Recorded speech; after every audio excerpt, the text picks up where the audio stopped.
자, 우리가 붙잡을 언약의 말씀의 제목은 예수님의 사마리아 전도라는 제목입니다. 지난 한 주간 전 세계가, 대한민국뿐만 아니라 전 세계가 아주 난리였어요. 그리스도께서 마태복음 24장을 통해서 말씀하신 그 마지막 때의 일들이 거의 다 일어났어요. 중동 지역과 또 유럽에서는 전쟁이 지금 더 심해지고 있고, 아시아에서는 미얀마 지진으로 그 주변 여러 나라들이 굉장히 많은 사망자를 냈습니다. 또 대한민국은 정치권과 국민 모두가 좌우로 완전히 쪼개져서 싸우고 있고, 정치인이 또 자살을 하고 유명한 연예인이 스캔들 때문에 대한민국을 떠들썩하게 했습니다. 사람들은 이때마다 아유 말세다 말세 이렇게 얘기합니다. 그런데 성경은 말씀합니다. 아직 끝이 아니다. 이 천국 복음이 마지막 받아야 될 그 한 사람에게 증언되는 날 그제야 끝이 온다라고 말씀하고 계셔요. 그래서 우리는 전도에 집중하는 겁니다. 자, 서론 말씀인데요. 구원받은 성도가 여호와 하나님의 소원, 관심에 눈이 열리고 또 여기에 마음이 담기면 여호와께서는 성도의 모든 것을 책임져 주십니다. 이게 무슨 말인지 좀 보겠습니다. 첫 번째, 요셉이 애굽에 와서 보니까 그냥 애굽 자체가 우상 천지예요. 밟히는 게 다 우상이에요. 그때 요셉은 나는 이 애굽 사람들에게 여호와를 알게 하겠다. 이게요, 평생 사명이었어요. 여호와께서는 여호와의 소원과 관심에 눈이 열리고 여기에 마음이 담긴 요셉을 애굽의 총리 자리에 앉힐 수밖에 없는 거예요. 여러분, 되어지는 인생과 신앙생활을 누리시길 바랍니다. 방향을 맞추는 게 중요해요. 두 번째, 애굽의 노예가 된 이스라엘 민족에게 그리스도의 십자가의 희생으로만 원죄사단 지옥 운명이 해결된다는 것을 상징하는 게 희생제사이잖아요. 이 희생제사의 비밀을 회복시키겠다. 그리고 애굽에서 빠져나오게 해서 이스라엘 민족을 여호와의 말씀을 따라가는 여호와의 영적인 군대로 만들 것이다. 이 두 가지 중대한 결단을 한 사람이 모세였어요. 결단 정도가 아니라 이것을 살아가는 인생의 목적으로 삼았어요. 이때부터 여호와께서는 여기에 눈이 열리고 관심, 마음이 담긴 모세를요, 너무나 귀하게 쓰신 거예요. 무조건 아무나 쓰셨다가 아닙니다. 세 번째, 깊이 타락한 엘리 대제사장을 보면서 이스라엘의 많은 여자들이 탄식을 합니다. 그런데 한나는요, 이런 시대를 보면서 그리스도로 무장돼야 되겠구나. 그리고 그리스도를 전하는 이 일에 인생의 목적을 둔 나실인, 이거 세워야 되겠구나. 이걸 사명으로 붙잡아요. 여호와께서는 여호와의 소원과 관심에 눈이 열리고 여기 마음이 담긴 한나에게 굉장한 은혜를 주십니다. 또 네 번째입니다. 이스라엘 민족이 그리스도를 놓치니까 우상이, 흑암이 그냥 이스라엘을 덮어버려요. 이런 현장을 사무엘이 보면서 평생 복음 증거하는 전도를 내가 여기에 한을 가지고 하겠다. 전도라는 게 뭡니까? 우리 개념으로 말하자면 7천 목장이에요. 여호와께서는 이런 사무엘에게 평생 전도할 수 있는 모든 현장 7천 목장을 다 열어주신 거예요. 다섯 번째, 이스라엘이 40년 광야, 말이 광야지 사막이잖아요. 이걸 통과했어요. 그리고 가나안 땅에 들어왔어요. 가나안 땅에 들어오자마자 또 뭐 했습니까? 7년 동안 가나안 정복 전쟁을 했어요. 이때 우리가 정말 생명 걸고 뭔가를 헌신해야 될 일들이 많잖아요. 그런데 이 한 사람 갈렙은 주저함이 없었어요. 여호와께서는 여호와의 소원과 관심에 눈이 열리고 여기에 마음이 담긴 갈렙을 본인뿐만 아니라 그 후손들까지 완전 축복하신 거 있죠. 우리 봤잖아요. 여호수아서 통해서. 여섯 번째, 교회와 주의 종을 향해서 이렇게 결단한 사람들이 일어났습니다. 나는 교회와 주의 종을 통해서 축복도 받고 은혜도 받지만 복음 전하는 주의 종의 보호자가 될 것이다. 마음을 다해서 동역자가 될 것이다. 교회와 주의 종의 마음을 시원하게 하는 자가 될 것이다. 자, 이렇게 결단한 사람들이 로마서 16장의 일꾼들이에요. 여호와께서는 여기에 마음이 담긴 일꾼들의 이름을 성경에 기록하게 하셨어요. 여러분, 영원한 하나님의 말씀인 성경에 이름이 기록됐다는 얘기는 뭡니까? 영원한 축복을 받았다는 얘기예요. 자, 서론의 말씀을 여러분 마음에 담으시고 본문을 통해서 세 가지 은혜를 나누겠습니다. 첫 번째, 예수님의, 본론 첫 번째입니다. 예수님의 전도에는 사마리아 지역도 포함되어 있어요. 이게 뭔 말인가 한번 보겠습니다. 첫 번째, 오늘 본문은 예수님이 갈릴리로 이제 가시려고 하는데 반드시 이제 통과해야 되는 지역이 사마리아예요. 근데 그때 당시에 좀 이따 자세히 설명하겠지만 유대인들은 사마리아로 지나가질 않았어요. 이 베리아 쪽으로 빙글 돌아가지고 더 먼데, 훨씬 먼데 그렇게 지나갔거든요.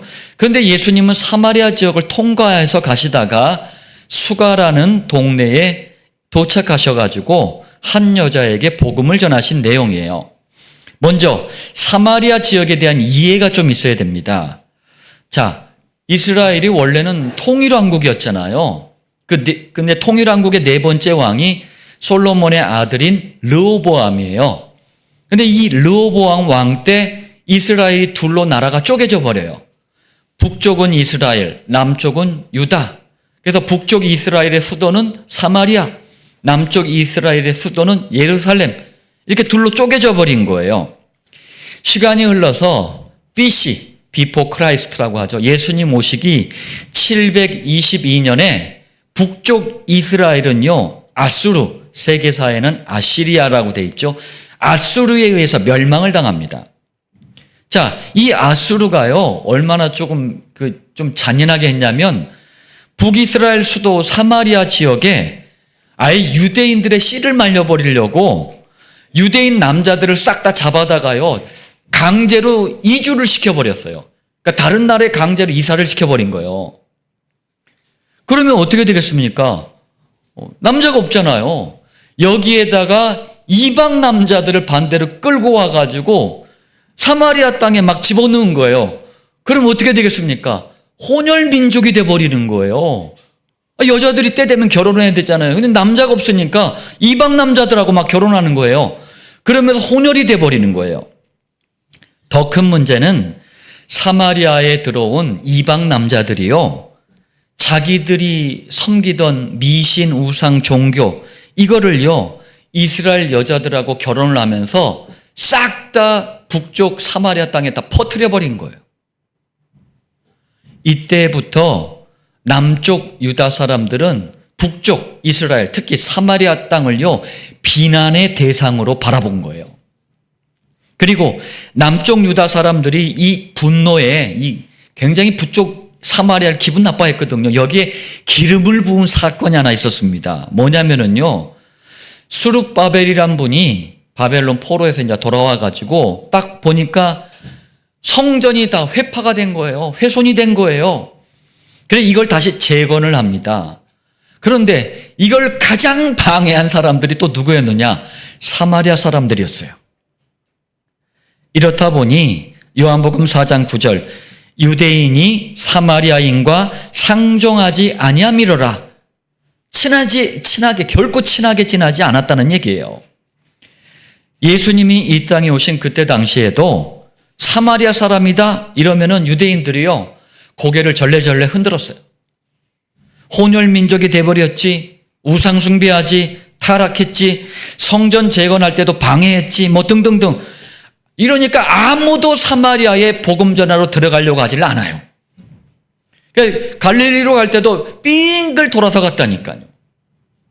두 번째, 이런 사마리아 땅에 예수님께서는 전도하러 가셨습니다.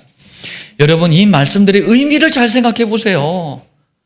우리 맨날 뭐 핑계로 그냥 이 사람은 이래서 안 되고 저 사람 저래서 안 되고 지금 이 얘기예요, 이게. 사마리아 지역도 예수님의 전도에 포함이 되어 있다니까요. 다시 말하면 예수님의 전도 대상은 전 세계 모든 사람들이에요. 로마서 10장 13절 누구든지 주의 이름을 부르는 자는 구원을 받으리라. 누구든지 여기에 사마리아 사람도 포함되어 있다니까요. 우리가 편견을 가지고 우리가 비난의 대상으로 바라보는 그 사람도 예수님의 전도 대상자이라니까요. 분명히 알아야 됩니다. 창세기 3장에서 시작된 원죄 사단 지옥 운명에서 빠져나오는 유일한 답이 뭐예요? 창세기 3장 15절 여자의 후손이에요. 이거는 유대인에게만 주신 게 아닙니다. 우리에게만 주신 게 아니에요. 아담의 모든 후손에게 주셨다는 사실을 예수님께서 사마리아 전도를 통해서 확실하게 보여주신 거예요. 세 번째, 사마리아 지역에서 전도하시는데 문제투성이었던 여자에게 전도하셨어요. 무슨 말씀이냐면요, 예수님께서 사마리아 여자를 이렇게 소개를 하셨어요. 요한복음 4장 18절 너에게 남편 5이 있었고 지금 있는 자도 네 남편이 아니니. 여기에는 두 가지 큰 해석이 있습니다. 첫 번째 해석은 뭐냐면 일반적인 해석이에요. 이 여자는 성적으로 타락한 여자다. 결혼과 이혼을 반복한 아주 질 나쁜 여자다. 이게 일반적인 해석이에요. 또 하나, 대를 이어줄 아들이 없을 때 그 남편이 아들이 없고 남편이 죽으면은 그 밑에 형제가 형수랑 결혼해가지고 대를 이어주는 게 뭡니까? 계대결혼법이에요. 이을 게 이 후손이라는 의미의 대를 이어주는 결혼법이라는 거예요. 자, 이 예수님이 만난 사마리아 여자가 계대결혼법의 아픔을 가지고 보는 해석도 있어요. 그러다 보니까 계속 형제가 죽는 바람에, 아들 없이 죽는 바람에 형제들하고 계속 결혼을 한 거예요. 그러면서 지금 살고 있는 남자도 뭐 그렇고 그런 아픔이 있는 거예요. 어쨌든 인생의 고난을 짊어진 여자인 것은 틀림없습니다. 자, 특히 첫 번째 일반적인 해석으로 보면은요, 사마리아 여자는 정말 문제투성이 여자였던 거예요. 이 여자는요, 결혼과 이혼을 자그마치 5번이나 했어. 걸핏하면 이혼하다 보니까 지금 살고 있는 남자도 결혼도 안 하고 그냥 대강 사는 거예요. 이 여자는 자신도 어쩔 수 없는 성적인 타락에 잡혀서 사는 여자가 분명한 거예요. 여러분 생각해 보세요. 여자가 사람 취급을 못 받던 시대가 이때예요. 노예나 여자는 사람 취급을 못 받았어요. 그런데 성적으로도 타락한 여자이니 영육간의 문제가 얼마나 많겠습니까? 예수님은 경건하고 깨끗한 여자에게도 복음을 전하셨지만 사마리아 지역에서는 타락한 여자에게 전도하신 거예요. 우리도 전도할 때 누구든지 전도해야 되는 거예요. 제가 청년 때 성남에 중동이 있습니다. 저기 아랍 지역 말고 중동이라는 동네가 있었는데 거기서 이제 전도를 했는데 이 지역의 특징이요, 사창가하고 무당이 이 촌을 이루고 있었어요. 희한하게 영적으로 음란하고 육적으로 음란한 건 같이 움직이더라고요. 여기서 소위 말하는 몸을 파는 창녀들에게 제가 복음을 전했는데 이 복음을 전하면서 깜짝 놀란 거예요. 사탄이 이분들의 인생을 꽉 붙잡고 있는 거예요. 너무 안타까워하고 제가 그때 눈물이 나더라고요. 누구든지 복음을 받아야 돼요. 네 번째입니다. 예수님의 사마리아 전도는 큰 포석을 두는 전도예요. 포석이라는 게 우리 그루터기들은 좀 알겠네요. 바둑을 이게 처음 둘 때 나중에 이제 집을 차지하는데 유리하게 하기 위해서 돌을 깔아놓는 것을 포석이라 그래요. 그러니까 그걸 잘해야지 나중에 이길 수가 있단 말이에요. 자, 예수님께서 사마리아를 전도할 때 어떤 포석을 두셨을까요? 크게 두 가지 포석을 두고 전도하신 거예요. 저희도 똑같이 하고 있습니다. 한번 보겠습니다. 첫 번째는 아무도 가지 않은 사마리아 땅을 전도하신 것은 사도행전 8장에 빌립 집사가 어디를 가서 전도했어요? 사마리아에 가서 복음을 전했어요. 그때만 해도 아무도 복음 전하지 않는데 핍박 때문에 억지로 막 등 떠밀려 가서 가다시피 해서 전도한 게 사마리아 전도예요. 이 사마리아 전도를 하기 위한 포석이었던 거예요. 무슨 말씀이냐면 21세기 안디옥 교회는요, 지금 교회들이 종교화돼 버렸어요. 그래가지고 우리만 알아, 나만 알아. 아무도 150만 명의 무당과 점쟁이에 잡힌 현장에 관심이 없어요. 이단과 사입이 종교에 잡힌 현장에 관심이 없어요. 그런데 우리는 안사뿐만 아니라 수도권 대한민국 전역에 들어가서 복음을 전하고 있어요. 이것은 7천 목장을 위한 포석이에요. 두 번째, 사마리아 지역을 전도하신 것은 유대인들이 가지고 있던 선민사상을 깨트리는 거예요. 선민사상이 뭐예요? 우리는 여호와 하나님께 택한 민족, 너무 좋죠? 훌륭합니다. 그런데 그 다음 뭐예요? 이방인들은 싹 다 죽어 마땅할 개, 멍멍이. 이게 선민사상이에요. 이걸 깨버린 거예요. 다시 말하면 불신자, 곧 이방인들에게도 복음을 전해야 된다는 메시지예요. 자, 본론 두 번째입니다. 예수님의 사마리아 전도 방법을 보겠습니다. 여러분, 우리가 하는 목장 전도는 예수님의 전도 방법을 그대로 따라서 하는 거예요. 성경에 다 있더라고, 전도하는 게.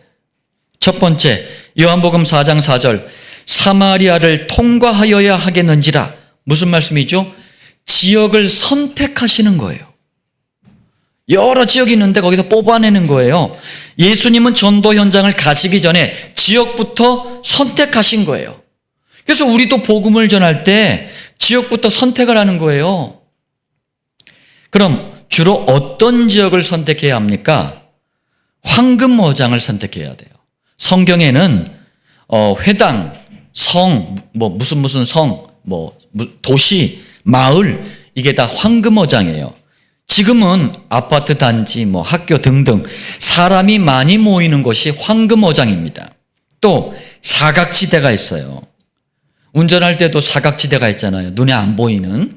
자, 성경에는 사마리아 지역, 멸시받는 사람들, 이게 사각지대예요. 지금은 소외되어 있는 사람들, 술집, 무당, 감옥, 절감, 등등 사각지대예요. 저주지대가 있습니다. 불치병, 난치병, 희귀병으로 고통당하는 사람들, 그리고 정신과 마음의 문제, 정신병원, 귀신 들린 사람들, 저주지대예요. 두 번째입니다. 예수님은 삶으로 전도하셨어요.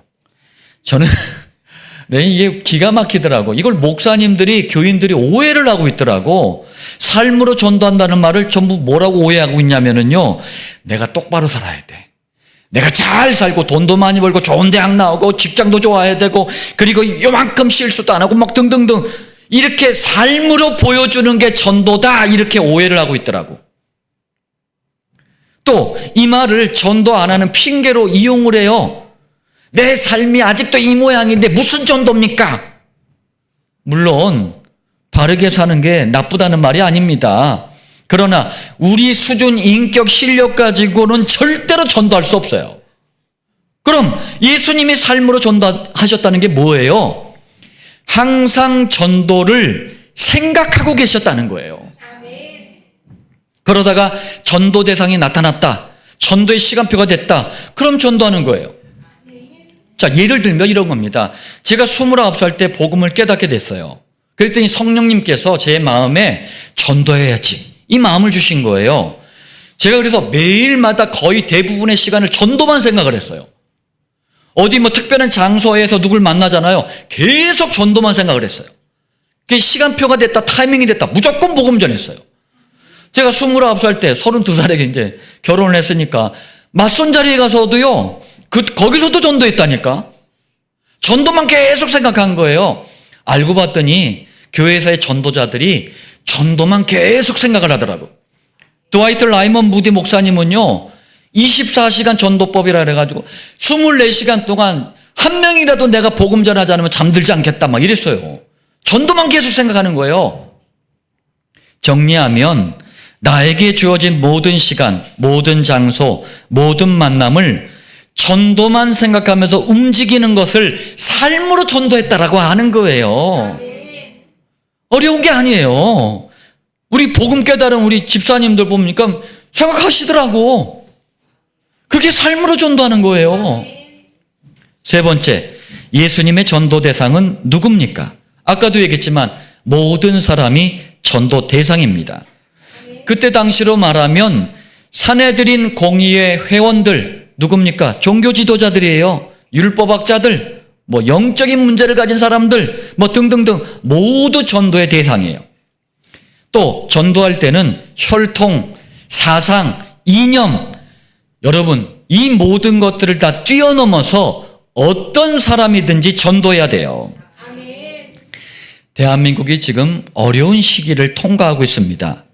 이 정치인들이 자기 이익을 따라서 갈라놓은 이 사상 이념에 온 국민이 이 함정에 빠져버렸어요. 사상과 이념의 노예가 돼버렸어요. 정신 차려야 돼요. 마지막 때를 살려야 할 교회마저도 좌우로 나눠서 싸우고 있더라니까. 바보 같은 짓이에요. 성도는 복음으로 사람을 살리는 사람들이에요. 사상이나 이념의 함정에 빠지지 마시길 바랍니다. 이 씨도 살리고 윤 씨도 살려야 된다니까. 심지어 원수들에게도 복음을 전해야 돼요. 여러분, 일본 이러면은 일을 가는 사람들이 많아요. 이것도 정치인들이 지금 악용을 하는 거예요. 자꾸 일본이라는 나라를. 교회를 다니도 똑같이 일본이란 막 축구에 일본한테 지면은 막 난리가 나는 줄 알아. 교회 다니는 사람들이 쪽발이들은 망해야 된대. 이런 무시무시한 말을 함부로 막 내뱉어요.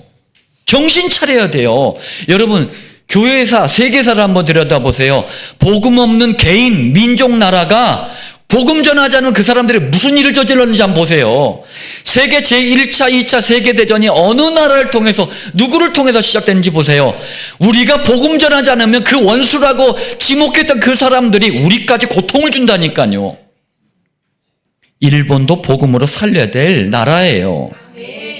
네 번째, 예수님이 전도하신 내용은 뭡니까? 5 남자와 이혼을 하고 6번째 남자와 동거 중인 이 사마리아 여자는요, 세상에 만족을 못해요. 방황하고 있는 것이 분명합니다. 사람은 누구나 인생의 참된 해답이신 그리스도를 알지 못하면, 영원한 생명을 갖지 못하면 그 마음속에 뭔가 부족함을 느낄 수밖에 없는 거예요. 하나님을 만나지 못하면 갈급할 수밖에 없는 거예요. 이런 여자에게 예수님은 영원한 생명을 주는 물, 곧 생수를 말씀하셔요. 생명의 물, 생명수라는 거예요. 요한복음 4장 10절, 네가 만일 하나님의 선물과, 여러분 그리스도의 복음과 구원은 하나님께서 일방적으로 주시는 선물이에요.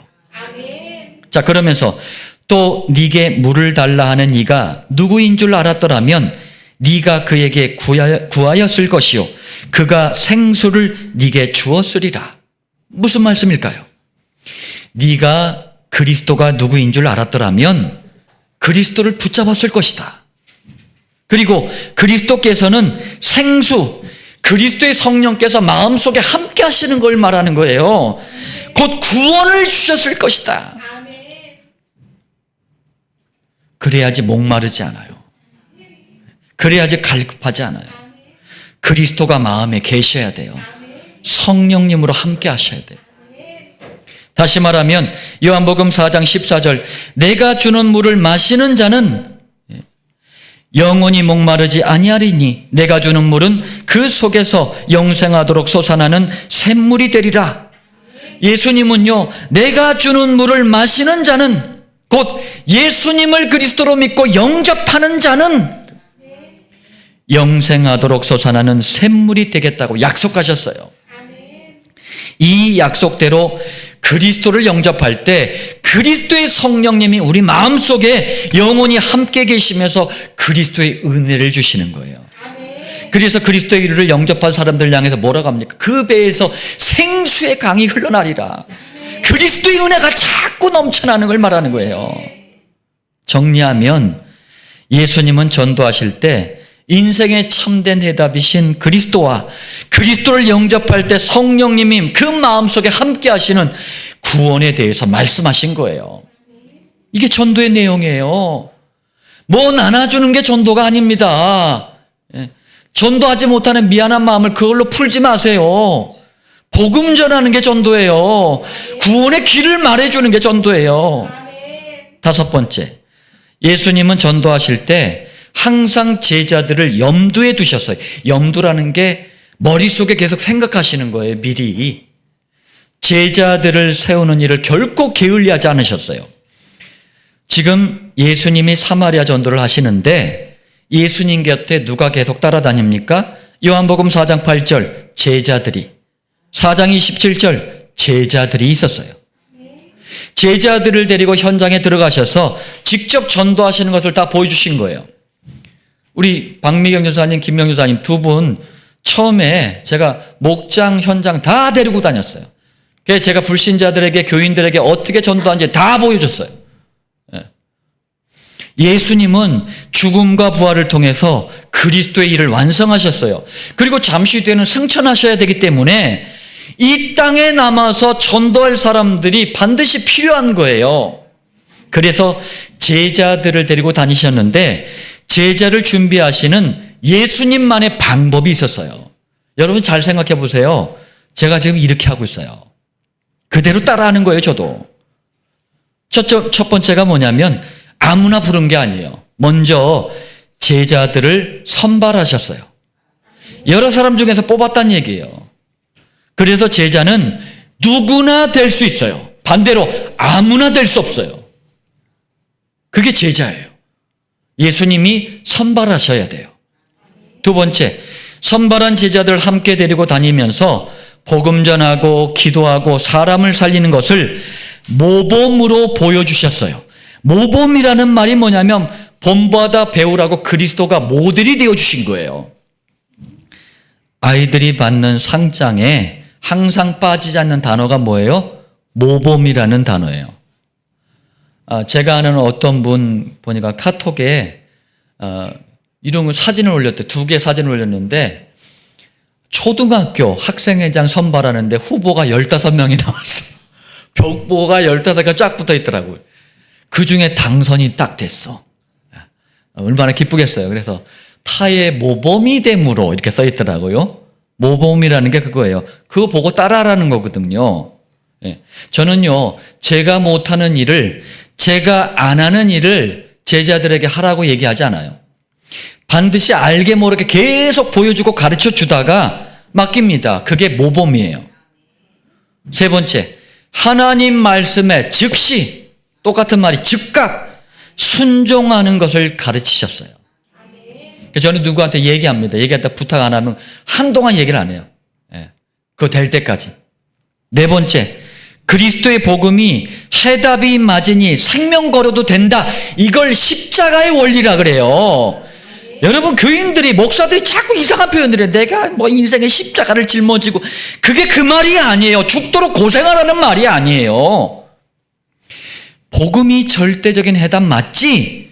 그렇다면 생명 걸어도 되는 거 아니야. 그게 십자가의 원리예요. 제자 훈련하시면서 하신 말씀이에요. 복음 못 깨달으니까 고생하는 걸 왜 십자가라고 표현을 해요? 복음 못 누리니까 고생하는 걸 왜 십자가로 표현을 해요? 그런 게 십자가가 아니에요. 다섯 번째, 예수님을 대신해서 전도하러 현장에 가는, 현장에 전도하러 가는 위임의 원리를 가르치셨어요. 예수님 대신 현장에 전도하는 위임의 원리. 위임이라는 게 뭐예요? 대통령을 대신해서 한 나라에 파송하는 사람들 대사라고 하잖아요. 그런 것과 같은 역할을 위임이라 그래요. 제가 이제 주민센터에 딱 갔어요. 우리 고재근 성도님 대신해서 딱 갔어요. 그러면은 센터 직원들이 뭘 요구해요? 위임장을 요구해요. 왜? 저는 안익순이고 이분은 고재근이시잖아요. 저는 고재근 성도님이 아니잖아요. 위임장이 있어야 돼요. 제가 고재근 성도님 대신해서 이 일을 책임지고 맡겼다. 이런 확인이 필요한 거예요. 그걸 위임이라 그래요. 모든 전도자는 그리스도의 복음을 전하도록 위임받은 하나님의 대사인 줄 믿으시길 바랍니다. 6번째, 전도의 지휘관이신 성령께서는 전도자 한 사람 한 사람에게 함께 하시면서 알맞게 역사하고 계신다는 것을 가르치셨어요. 이걸 갖다가 부녀의 원리라 그래요. 부녀라는 게 성령께서 한 사람 한 사람에게 알맞게 함께 하시면서 일하신다는 거예요. 여러분과 저는 다르잖아요. 저는 저에 맞게, 여러분들은 여러분들에 맞게 성령께서 똑같이 그 마음속에 계시면서 인도해 가시고 역사하신다는 거예요. 분여, 나눌 분자에다가 이제 함께 그렇게 한다, 이런 얘기예요. 더불어서 함께 하시면서 또 각자에 따라서 다르게, 이 말이에요. 7번째, 예수님은 제자들을 준비하실 때 서두르지 않으셨어요. 못 깨닫고 헛소리 퍽퍽 할 때도 낙심하지 않으셨어요.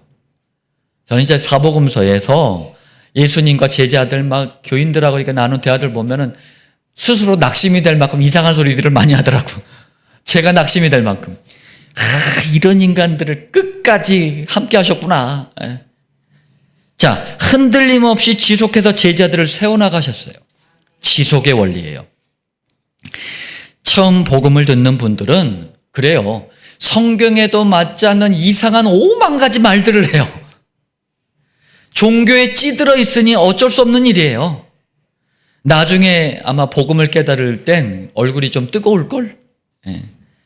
종교에 찌든 상태이니 이해하면서 복음을 지속해야 됩니다.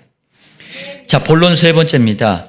예수님의 사마리아 전도를 통해서 문제투성이었던 이 여자는 그리스도라는 참된, 인생의 참된 해답을요, 점점 발견하고 고백하고 체험하게 됩니다. 이게요, 사마리아 전도의 목적이에요. 우리가 7천 목장의 목적이 뭡니까? 이거예요. 무슨 말인지 보겠습니다. 첫 번째, 요한복음 4장 9절. 당신은 유대인으로서 어찌하여 사마리아 여자인 나에게 물을 달라 하나이까? 우리 아까 본론 첫 번째에서 봤잖아요. 유대 나라와 사마리아와 감정이 너무 안 좋아요. 그러니까 이런 질문을 할 수도 있잖아요. 이걸 또 무슨 말씀이냐? 이 사마리아 여자는 처음에 예수님을 딱 만났을 때 그냥 지나가다가 물 한 잔 요구하는 유대인 중에 한 사람, 지나가는 나그네 중에 한 사람으로 알았던 거예요. 그런데 두 번째입니다. 예수님을 만나 처음에는 헷갈리던 이 여자가 그리스도라는 인생의 해답을 점점 발견하고 고백하고 체험하게 됩니다. 한번 흐름을 보세요. 요한복음 4장 12절. 당신이 야곱보다 더 크니까? 그리스도께서 생수를 자꾸 주신다고 말씀하니까 사마리아 여자가요, 요한복음 4장 11절에 이렇게 말합니다. 아니, 옛날 야곱 때부터 이 우물에서 우리가 마셨다. 그리고 이 우물은 너무 깊어가지고 물을 뜨기도 힘들다. 근데 물이 너무 귀한 이런 땅에 자꾸 뭘 마시는 물을 준다고 하니까 어디서 가져오는 거냐? 마트에서 사오는 거냐? 지금 이렇게 묻는 거예요. 그러면서 4장 12절. 당신이, 야곱이 누굽니까? 이스라엘이란 이름을 가져다 준 사람이 야곱 아닙니까? 이 야곱보다 더 위대한 분입니까? 그리스도를 야곱보다 위대한 인물 정도로 생각한 거예요. 세상에서도 예수님을 소크라테스, 공자, 석가모니 이렇게 4대 성인 중에 한 사람으로 생각을 합니다. 아닙니다. 예수님은 그리스도세요. 자, 그러면서 그리스도는 계속 대화를 함께 하셔요. 요한복음 4장 19절. 여자가 이르되 주여 내가 보니 선지자로소이다.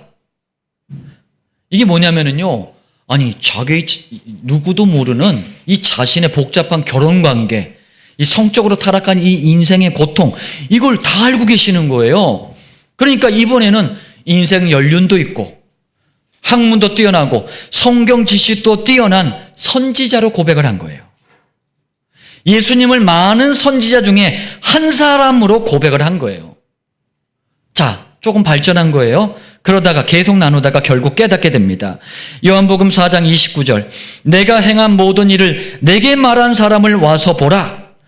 내 인생을 알고 있는 사람을 와서 보라. 누구래요? 이는 그리스도가 아니냐. 예수님은 구약 성경에 그토록 예언되었던 메시아 그리스도이시다. 정리하면은요, 문제투성이로 살던 사마리아 여자가 그리스도와 대화하면서 그리스도를 점점 발견하고 고백하고 체험을 한 거예요. 여러분, 우리도 마찬가지예요. 그리스도를 처음부터 단번에 알 수 없다니까요. 그래서 시간을 두고 계속 그리스도를 들으면서 그리스도를 발견하고 고백하고 체험하는 거예요. 그래서 현장의 목장을 예수님 재림하실 때까지 하는 거예요. 계속 하는 거예요, 그걸. 세 번째입니다. 사마리아 여자처럼 예수님이 그리스도라는 것이 정말로 믿어지면 어떻게 됩니까? 그리스도의 성령께서 그 사람 마음속에 내주하셔요. 들어와서 머물러 사신다는 얘기예요. 성령님이 영원히 마음속에 함께 하신다는 거예요. 여러분, 구약과 신약에 성령님이 함께 하시는 방법이 달라요. 구약 시대 때는 들락날락 하는 거예요. 왔다 갔다 하는 거예요. 그러니까 다윗도 그렇게 표현하잖아요. 하나님의 영을 내게서 거두지 마옵소서. 구약 시대 때는 그렇게 하는 거예요. 지금 막 기도원 부흥회 가보니까 성령 맨날 달래. 구약식의 표현이에요, 그게. 지금은 어떻습니까? 마음속에 쏠랑 영원히 함께 하시는 거예요. 그래서 뭘 기도하는 겁니까? 함께 하시는 성령님의 인도 역사 충만을 지금은 기도하는 거예요. 자, 성령님이 함께 하십니다. 이걸 예수님이 이렇게 표현하셨어요. 요한복음 4장 14절. 내가 주는 물을 마시는 자는, 아까 읽었죠? 내가 주는 물은 그 속에서 영생하도록 솟아나는 샘물이 되리라. 무슨 말씀인지 이해하시길 바랍니다. 자, 영적인 신분이 또요, 마귀의 자녀에서 하나님의 자녀로 바뀝니다.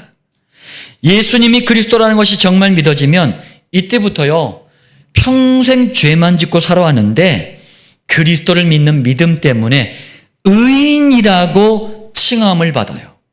하나님이 우리를 의인이라고 불러주신다는 얘기예요. 하나님의 기준대로, 성경 기준대로 생각하시길 바랍니다. 하나님은 그 마음속에 그리스도가 계시면 의인으로 보시는 거예요. 세상과 기준이 달라요. 아무리 훌륭하고 위대해도 그 마음에 그리스도가 없으면 죄인으로 보시는 거예요. 자, 또 그리스도께서 사단의 세력을 완전히 박살내셨는데 사단의 세력을 꺾은 그리스도의 권세를 영접한 성도에게 주시는 거예요. 여러분은 사단을 꺾을 권세가 있는 줄 믿으시길 바랍니다. 또 우리 인생에 대한 책임을 누가 지죠? 아무도 질 수 없어요. 우리 그루터기들, 후대들 명심해야 돼요. 부모님이 언제나 이렇게 새파랗게 살아계시지 않는다니까. 나이가 들면은 늙고 병들고 어느 날 천국 가신다니까. 그러면 부모님이 나의 인생을 책임져줘 그때도? 아니라니까. 그리스도께 빨리 맡겨야 돼요. 우리 그루터기들도 그래야 돼요. 그리고 이 사마리아 여자는 틀림없이 사도행전 8장에 빌립 집사가 사마리아에 복음을 전할 때 이때 아마 가장 큰 헌신을 했을 거예요. 왜요? 평생 고통하던 나에게 인생의 해답으로 그리스도가 왔잖아요. 얼마나 큰 은혜를 받았습니까? 이거에 대해서 감동해서 빌립 집사가 그 사마리아 지역에 교회를 세울 때 아마 가장 큰 헌신을 했을 거예요. 현장에서나 교회에서나 그리스도를 정말 믿는 성도는요, 감사가 항상 입에 있어요. 우리 장정덕 권사님 오늘 기도할 때 보니까 감사라는 단어가 유난히 많이 남았어요. 많이 나왔어요. 어떻게 하시고. 사마리아 여자처럼 구원에 대한 감사, 그리스도를 깨닫게 해주신 감사가 늘 입에 있어야 돼요. 자, 결론입니다. 예수님께서는 사마리아 지역에 직접 가셔서 전도하셨어요.